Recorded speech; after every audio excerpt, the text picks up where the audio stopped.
नमस्कार, कृति समाचारमा स्वागत छ। म स्वरूपा थापा मगर। समाचार सुरु गरौं मुख्य खबरबाट। शहरी विकास मन्त्रालयले मोरङ जिल्लाको उर्लाबारी नगरपालिकामा सन्थाल जातिको एकीकृत बस्ती निर्माण गर्ने। प्रधानमन्त्री केपी शर्मा ओलीले एकीकृत बस्तीको शिलान्यास गर्ने कार्यक्रम तय। प्रचण्ड नेपाल समूह निकट अनेरा स्ववियुले धनकुटा बहुमुखी क्याम्पस प्रमुख होम बहादुर बस्नेत र मानविकी संकायका सहायक क्याम्पस प्रमुख रुद्रप्रसाद पोखरेलको पुतला जलाए। परीक्षाको विषयलाई लिएर प्रशासनसँग विद्यार्थीको तनाव। राष्ट्रपति विद्यादेवी भण्डारीद्वारा संसद अधिवेशन बोलाइयो। फागुन 23 गते दिउँसो 4 बजे संसद बैठक बस्ने। कपडामा हुने कमिसन अन्त्य गर्न नेपाल कपडा तथा सिलाई व्यवसायी संघ धरानद्वारा व्यवसायिक सचेतता कार्यक्रम। तेस्रो अधिवेशन र साधारण सभाको क्रममा कमिसन अन्त्य हुनुपर्ने आवाज उठ्यो। तेह्रथुम 76 गाउँपालिकाको मार्ग पोखरी प्रचार प्रसारको अभावमा ओझेलमा। पोखरीमा पर्यटक पुग्नै मुस्किल। धरानमा खाद्य प्रविधि तथा गुण नियन्त्रण डिभिजन कार्यालय सुनसरीद्वारा सोमबार पनि खाद्य स्वच्छता स्तर मापन। 3वटा होटललाई सुधारको पत्र। धरान 15 को शिक्षा सदन माविको हालै निर्मित पक्की भवनको माथिल्लो तला उद्घाटन। संघीय सांसद जय कुमार राईद्वारा उद्घाटन। र धरान 3 मा नवनिर्मित त्रिरत्न बौद्ध विहार अखिल नेपाल भिक्षु महासंघलाई हस्तान्तरण।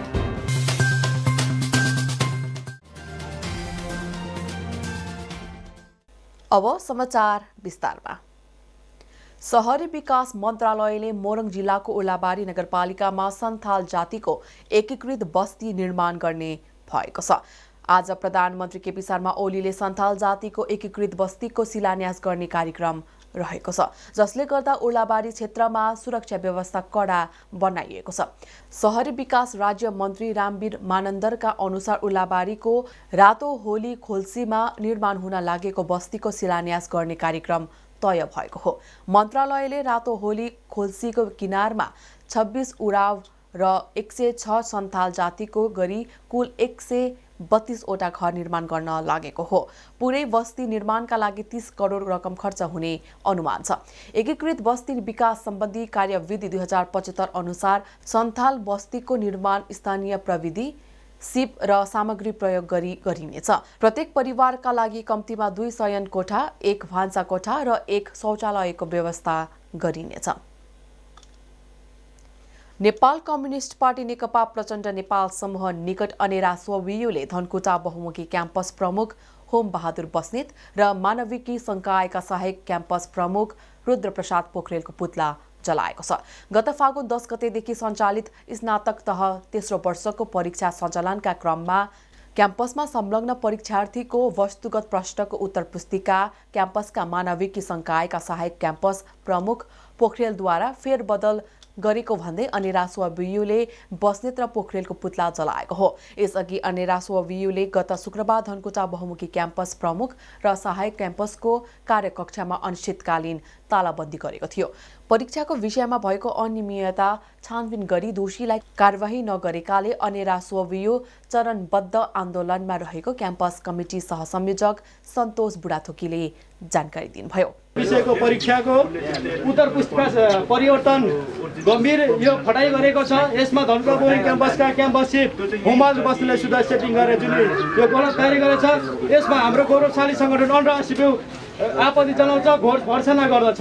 होमबहादुर बस्नेत र रुद्रप्रसाद पोखरेलले सहायक क्याम्पससिपले मिलेर जुन उत्तर पुस्तिका परिवर्तन गरेछ, त्यसमा घोर भर्सना गर्दै हामी सबै अहिले यहाँ क्याम्पस परिचालनको उसमा छौँ। जुन गलत क्रियाकलाप भएको छ त्यसलाई छानबिन गरी दोषीलाई कडाभन्दा कडा कारबाहीको अन्डर माग गर्दछ।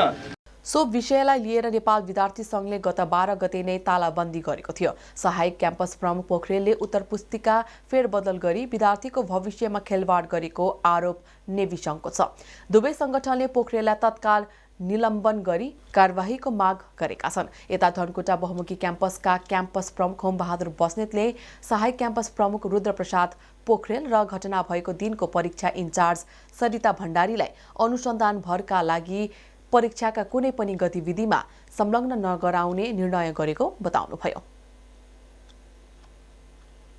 राष्ट्रपति विद्यादेवी भण्डारीले संसद अधिवेशन बोलाउनु भएको छ। सरकारको सिफारिसमा फागुन 23 गते अपराह्न 4 बजेका लागि संसद बैठक बोलाइएको राष्ट्रपति कार्यालयद्वारा सोमबार जारी विज्ञप्तिमा उल्लेख छ।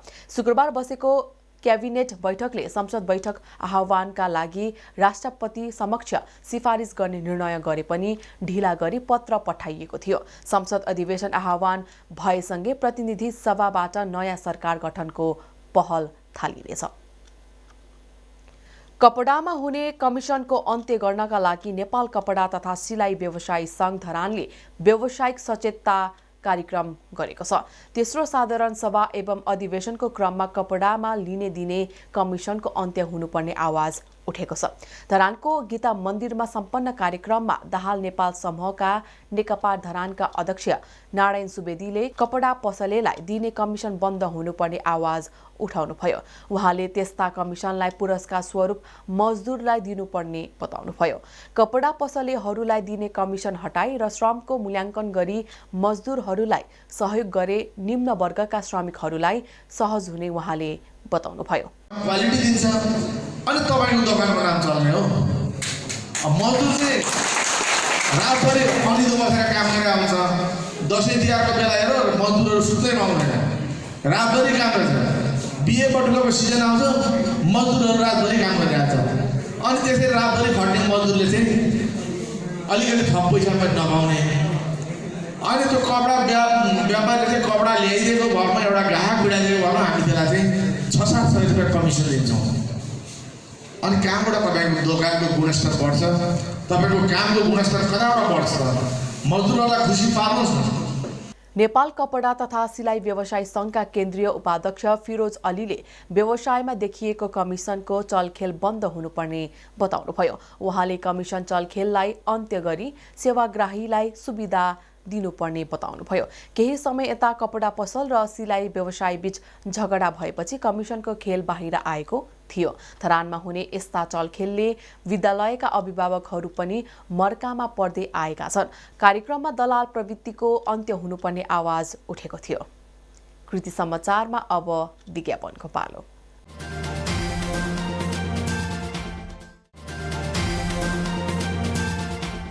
समाचारमा पुनः स्वागत छ। अब बाँकी समाचार।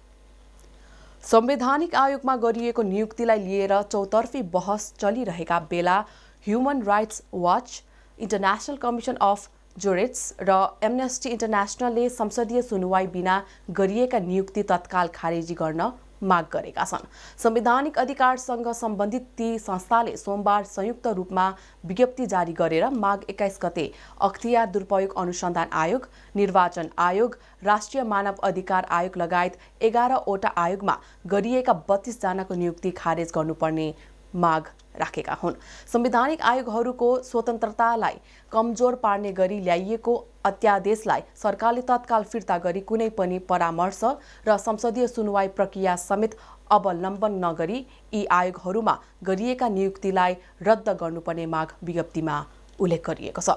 संवैधानिक परिषद सम्बन्धी अध्यादेश अनुसार मङ्सिर 30 गते बसेको बैठकको सिफारिस अनुसार गरिएका नियुक्ति अवैधानिक भएको र यसले संवैधानिक आयोगहरूको निष्ठाप्रतिको जनआस्था र विश्वासलाई कमजोर बनाएको निष्कर्ष ती संस्थाहरूले निकालेका हुन्। संवैधानिक परिषद सम्बन्धी अध्यादेश र नियुक्ति खारेजीको माग राखेर दर्ता गरिएका 4 वटा रिट सर्वोच्च अदालतमा विचाराधीन अवस्थामा छन्। हरिया डाँडाकाँडाले घेरिएको पहाडको टुप्पोमा सफा र सुन्दर पोखरी छ। धार्मिक तथा पर्यटकीय रूपमा प्रचुर सम्भावना बोकेको तेह्रथुमको छतर गाउँपालिका 1 स्थित मार्ग पोखरी प्रचार प्रसारको अभावमा ओझेलमा छ। सडक खण्डदेखि पोखरीसम्म पुग्न प्रदेश 1 को उद्योग, वन तथा पर्यटन वातावरण मन्त्रालयले 10 लाख बजेटबाट पदमार्ग निर्माण गरिएको छ। यो पोखरीमा भाकल गरी मनोकांक्षा पूरा हुने स्थानीयवासीको भनाइ छ। यहाँ अब सबैले भाकल गरेको हुँदो रहेछ पहिले, अनि हाकेको ताकेको पुग्यो अरे, अनि त्यहाँबाट आएर पूजाआजा गर्छ, नानीहरू सबै आउँछन्। यहाँ आउने पर्यटकहरूको लागि शौचालय, खानेपानीको धारा, विश्राम स्थल, पदमार्ग लगायतका कामहरू भएका छन्। पहाडको दृश्य अवलोकन गर्दै पोखरीसम्म पुग्दा रमाइलो भए पनि पदमार्गमा भरिएको झाडी र सुनसान देख्दा प्रचारकै कमी भए जस्तो लागेको पर्यटक शान्ति लिम्बुले बताउनुभयो। बाटोमा आउँदाखेरि चाहिँ बीच बाटोहरू सबै होइन बनिएको रहेछ, निर्माण अझै अधुरै रहेछ। त्यस पश्चात चाहिँ यहाँ आइपुगेपछि चाहिँ एकदम छुट्टै रमणीय, एकदम आनन्द हुने रहेछ। पोखरी संरक्षणका लागि स्थानीय सरकारले चासो देखाउँदै आएको छतर गाउँपालिकाका अध्यक्ष सन्तवीर लिम्बू बताउनुहुन्छ। यहाँ पहिचानमा रहेका, अस्तित्वमा रहेका हामीले पर्यटकीय क्षेत्रहरूको प्रवर्धन गर्ने काम गरेका छौँ।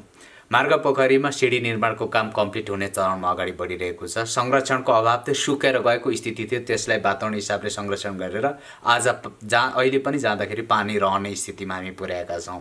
त्यो हाम्रो चाहिँ पहल कदमीको कुरा हो। कुनै समय निकै पर्यटकहरूको आकर्षणमा रहेको यो पोखरी पछिल्लो समय गुमनाम झै बन्दै गएको छ। धरानमा सोमबार पनि खाद्य प्रविधि तथा गुण नियन्त्रण डिभिजन कार्यालय सुनसरीले खाद्य स्वच्छता स्तर मापन गरेको छ। होटलले खाद्य स्वच्छता स्तरको अवस्था निर्धारण गर्नका लागि डिभिजन कार्यालयले वर्षेनी मापन गर्दै आएको छ। सोमबार गरिएको स्तर मापनमा 3 वटा होटललाई खाद्य स्वच्छता स्तर सुधार गर्न भन्दै पत्र दिएको छ। धरानको रत्न इन होटल, हाङकुक होटल र विन्टेज लाउन्ज एन्ड बारलाई खाद्य स्वच्छता स्तर सुधार गर्न भन्दै पत्र दिएको डिभिजन कार्यालयका प्रमुख काशीनाथ घिमिरेले जानकारी दिनुभयो। सोमबार 12 वटा होटलमा गरिएको अनुगमनमा 3 वटा होटलले मात्रै उत्तमको स्टिकर प्राप्त गरेको छ। उत्तमको स्टिकर ख वर्गभित्र पर्छ। अनुगमन गरिएको 20 होटलको साझा समस्या भान्साघरको सरसफाई र व्यवस्थापन नभएको पाइएको छ। New Dreamland Hotel, Hotel Easy Rider, ओइसी मिठो सेखुवाले मात्रै उत्तमको स्टिकर प्राप्त गरेका हुन्। New Bagarkot Menangbo Hotel, Vibes Restaurant, White Dove लगायतले सन्तोषजनक स्टिकर प्राप्त गरेको धरान उपमहानगरपालिकाका बजार अनुगमन अधिकृत वेद प्रकाश सापकोटाले जानकारी दिनुभयो। धरान 15 को शिक्षा सदन माविको हालै निर्मित पक्की भवनको माथिल्लो तला उद्घाटन गरिएको छ। विद्यालयको 65औं वार्षिक उत्सव तथा अभिभावक दिवसको अवसर पारेर सोमबार संघीय सांसद जय कुमार राईले भवन उद्घाटन गर्नुभयो। संघीय सांसद विकास कोषबाट उहाँले भवनका लागि 20 लाख रुपैयाँ बजेट विनियोजन गर्नुभएको थियो। कोषबाट प्राप्त रकम र विद्यालयका पूर्व विद्यार्थीहरूको सहयोगमा भवन निर्माण सम्पन्न गरिएको विद्यालयका प्रधानाध्यापक अमर बस्नेतले जानकारी दिनुभयो। वार्षिक उत्सवको क्रममा विद्यालयले नर्सरीदेखि कक्षा 10 सम्म प्रथम, दोस्रो र तेस्रो हुने विद्यार्थीहरूलाई प्रोत्साहन पुरस्कार प्रदान गरिएको स्कुलका शिक्षक कृष्ण सापकोटाले जानकारी दिनुभयो। उहाँका अनुसार कक्षा 1 देखि 8 सम्म 84 जना दलित विद्यार्थी र 238 जना छात्रालाई नेपाल सरकारबाट प्राप्त हुने 400 रुपैयाँ बराबरको छात्रवृत्ति प्रदान गरिएको छ। त्यस क्रममा विद्यालयमा राखिएको 11 वटा अक्षय कोषबाट पनि विभिन्न विद्यार्थीहरूलाई छात्रवृत्ति प्रदान गरिएको छ। कक्षा 10 मा उत्कृष्ट नतिजा ल्याउने आयुष्मान मेहता र वर्षा राईलाई जनही 7500 रुपैयाँ नगदले पुरस्कृत गरिएको छ। धरान 3 मा नवनिर्मित त्रिरत्न बौद्ध विहार अखिल नेपाल भिक्षु महासंघलाई हस्तान्तरण गरिएको छ। विहार हस्तान्तरण गर्नुभन्दा पहिले व्यक्तिको नाममा रहेको थियो। 3 कट्ठा 17 धुर क्षेत्रफलमा निर्मित विहारको स्वामित्व अब सङ्घ नायक बोधिसेन महास्थवीर, उपसङ्घका नायक गुणदोष स्थवीर सहितले ग्रहण गरेका हुन्। 3 कट्ठा 17 धुर जग्गा मध्ये 1 कट्ठा 10 धुरमा चैत्य निर्माण गर्न प्रस्ताव गरिएको छ। 3 कट्ठा 17 धुर जग्गा मध्ये 1 कट्ठा देवरत्न साक्यले विहार निर्माण स्थलका लागि दान दिनुभएको थियो। अन्य जग्गा भने दाताहरूको सहयोगबाट लिएको विहार निर्माणका सहयोगी विमल साक्यले जानकारी दिनुभयो। उहाँले विहारको सम्पत्ति महासंघको नाममा गएसँगै राष्ट्रियकरण भएको बताउनुभयो। ग्राहकहरूलाई डिपोजिट खाताबारे जानकारी प्रदान गर्ने गरी नबिल बैंकले भिडियो सार्वजनिक गरेको छ। भिडियोमा एउटा व्यक्तिको कथालाई निकै रोचक ढङ्गले प्रस्तुत गरिएको छ, जसले बच्चादेखि नै हरेक कुरा बचाउने बानी रहेको कुरा देखाउन खोजिएको छ। बच्चादेखि नै उनले नबिलको बाल बचत खाताबाट सुरु गरेर आजसम्मको दिनमा आइपुग्दा नबिलको विभिन्न खाताहरू खोलिसकेका छन्। एउटा भरपर्दो बैंक भयो भने मानिसलाई सुख दुःखमा काम लाग्छ भन्ने भिडियोमा सन्देश प्रवाह गर्न खोजिएको छ। नबिलको 36 वर्षको इतिहासमा थुप्रै कुरा उतार चढाव भएको कुरालाई भिडियो मार्फत प्रस्तुत गरिएको प्रमुख संस्थागत सञ्चार विभागका कृष्ण सुवेदीले जानकारी दिनुभयो। उहाँका अनुसार हाल बैंकको 119 वटा शाखा, 185 वटा एटिएम र 1500 भन्दा बढी नबिल रेमिट एजेन्ट रहेका छन्। कृति समाचारको अन्त्यमा पुनः एकपटक मुख्य खबरहरू। शहरी विकास मन्त्रालयले मोरङ जिल्लाको उर्लाबारी नगरपालिकामा सन्थाल जातिको एकीकृत बस्ती निर्माण गर्ने। प्रधानमन्त्री केपी शर्मा ओलीले एकीकृत बस्तीको शिलान्यास गर्ने कार्यक्रम तय। प्रचण्ड नेपाल समूह निकट अनेरा स्ववियुले धनकुटा बहुमुखी क्याम्पस प्रमुख होम बहादुर बस्नेत र मानविकी संकायका सहायक क्याम्पस प्रमुख रुद्रप्रसाद पोखरेलको पुतला जलाए। परीक्षाको विषयलाई लिएर प्रशासनसँग विद्यार्थीको तनाव। राष्ट्रपति विद्यादेवी भण्डारीद्वारा संसद अधिवेशन बोलाइयो। फागुन 23 गते दिउँसो 4 बजे संसद बैठक बस्ने। कपडामा हुने कमिसन अन्त्य गर्न नेपाल कपडा तथा सिलाई व्यवसायी संघ धरानद्वारा व्यवसायिक सचेतता कार्यक्रम। तेस्रो अधिवेशन र साधारण सभाको क्रममा कमिसन अन्त्य हुनुपर्ने आवाज उठ्यो। तेह्रथुम छतर गाउँपालिकाको मार्ग पोखरी प्रचार प्रसारको अभावमा ओझेलमा।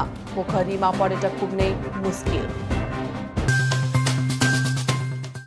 धरानमा खाद्य प्रविधि तथा गुण नियन्त्रण डिभिजन कार्यालय सुनसरीद्वारा सोमबार पनि खाद्य स्वच्छता स्तर मापन। 3 वटा होटललाई सुधारको पत्र। धरान 15 को शिक्षा सदन माविको हालै निर्मित पक्की भवनको माथिल्लो तला उद्घाटन। संघीय सांसद जय कुमार राईद्वारा उद्घाटन। र धरान 3 मा नवनिर्मित त्रिरत्न बौद्ध विहार अखिल नेपाल भिक्षु महासंघलाई हस्तान्तरण। हवस् त कृति समाचार यति नै। कृति टेलिभिजन हेर्दै गर्नुहोला। नमस्कार।